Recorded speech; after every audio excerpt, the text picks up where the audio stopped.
श्री राधे कृष्णा साथियों, मैं भी कृष्णा के यहाँ सारा चैनल में आपका स्वागत करती हूँ।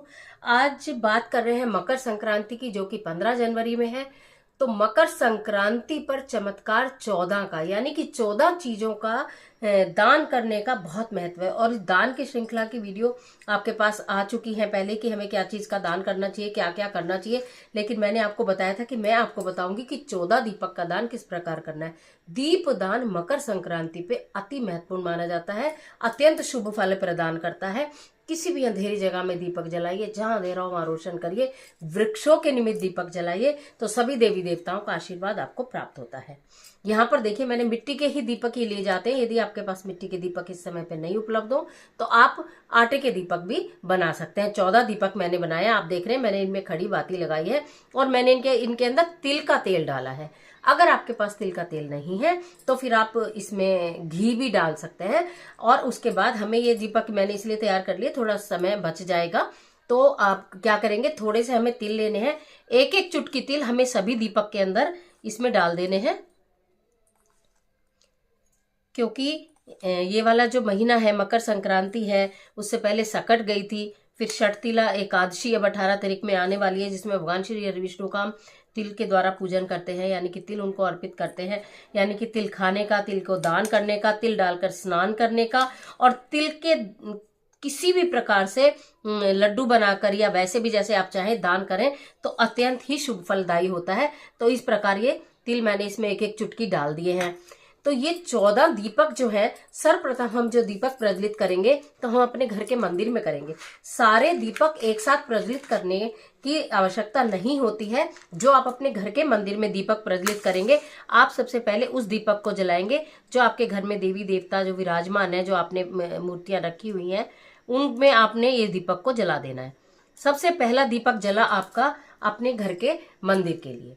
उसके पश्चात आपने जो दीपक जलाना है वो आपको जलाना है माता अन्नपूर्णा के लिए। जो भी आपके घर में रसोई घर है, जहां भी आप खाना पकाते हैं, वहां पर आपने जो स्थान बनाया हुआ है जल का जो स्थान बना हुआ है, जल का स्थान कहने का मतलब है जहां पीने का पानी रखते हैं, वहां पर आप इस दीपक को जलाएंगे। उसके पश्चात जो आपको दीपक जलाना है, वो दीपक आपको जलाना है तुलसी मैया के समक्ष, यानी कि जो तुलसी माता है, आप उनके वृक्ष के पास जो हमने पौधा लगाया है वहां पर आप ये जलाइए। उसके बाद आपको एक दीपक जलाना होता है घर की दहलीज पर। माता लक्ष्मी को प्रसन्न करने के लिए घर की दहलीज पर आपको दीपक जलाना है। उसके पश्चात आपको दीपक जलाना है एक अपने घर की दक्षिण दिशा, बाहर की ओर, दक्षिण दिशा की अगर हम दीपक जलाते हैं तो वो उससे हमारे पितृ प्रसन्न होते हैं। तो सबसे पहले ये 5 महत्वपूर्ण दीपक जो आपको अपने घर में ही, घर के मंदिर में जलाने हैं, तुलसी माता के पास जलाना है, फिर आपको अपने घर की किचन में जलाना है, और उसके बाद घर की दहलीज पर, उसके बाद घर की दक्षिण दिशा में ये आपको दीपक जला देने। दीपक आपको मालूम है पृथ्वी को स्पर्श करते हुए नहीं ले जाते। घर के बाहर या घर के पास जो भी कोई पौधा लगा, जैसे मेरे पास अशोक का पौधा लगा हुआ था, तो आप अगर कुछ और नहीं ले जाए, वैसे आपको ले जाना चाहिए। हमेशा बताती हूँ, कोई ना कोई, नहीं तो चावल के दाने ले लें और वो रख कर जलाएं, नहीं तो कोई भी आपने पत्ता ले लिया वृक्ष का, वो पत्ता लेकर आप ना उस पत्ते को रखेंगे। और उस पत्ते को रखने के बाद आपको, अगर ये दिखाई दे रहा हो, मैं इसी में कर देती हूँ, तो पत्ता रखकर फिर आप उसके ऊपर भी ऐसे दीपक रख सकते हो। अगर आप कहीं कुछ ले जाना भूल जाते हो तो इस तरह से आप दीपक को जो है आसन दे सकते हो।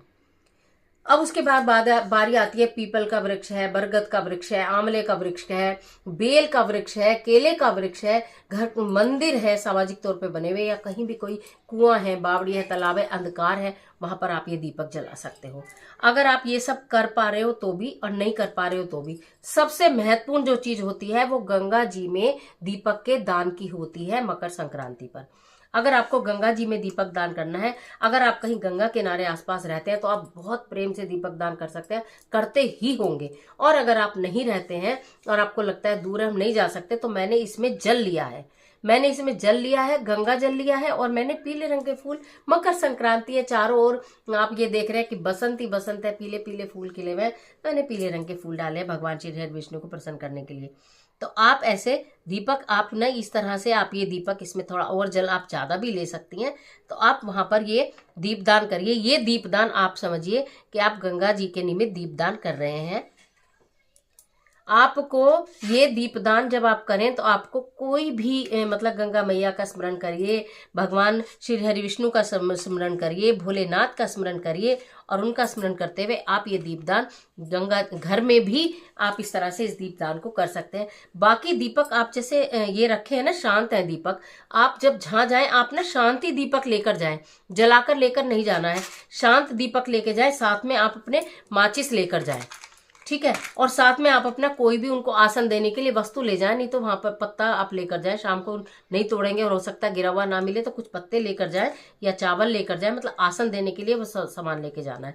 और इस प्रकार ये आपको जो है इस तरह से आप लोग ये गंगा जी में दीपदान कर सकते हैं। अगर आप गंगा जी नहीं जा रहे हैं तो ये जरूर संक्रांति पर 14 दीपक का दान जरूर जरूर जरूर से कर लीजिएगा। ये चारों दिशाओं से आपके जीवन में आ रही समस्याओं को दूर करेंगे, जीवन के अंधकार को दूर करेंगे और आपके जीवन में ऐसे ही प्रकाश और ऐसा ही उजियाला रहेगा जैसे कि ये दीपक दे रहे हैं। एक चुटकी तिल डालना बिल्कुल मत भूलिएगा। तिल का तेल ले लीजिएगा, नहीं तो जो घी हो आप उसे ले सकते हैं। मिट्टी का दीपक ना बने तो आटे का ले सकते हैं।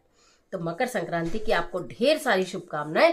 आपके लिए ये सब शुभ हो, भगवान की कृपा आप पर, आपके परिवार पर सदा बरसती रहे। इन्हीं शुभकामनाओं के साथ मुझे दीजिए इजाजत। आशा करती हूँ वीडियो आपके लिए निश्चित बहुत उपयोगी साबित होगी।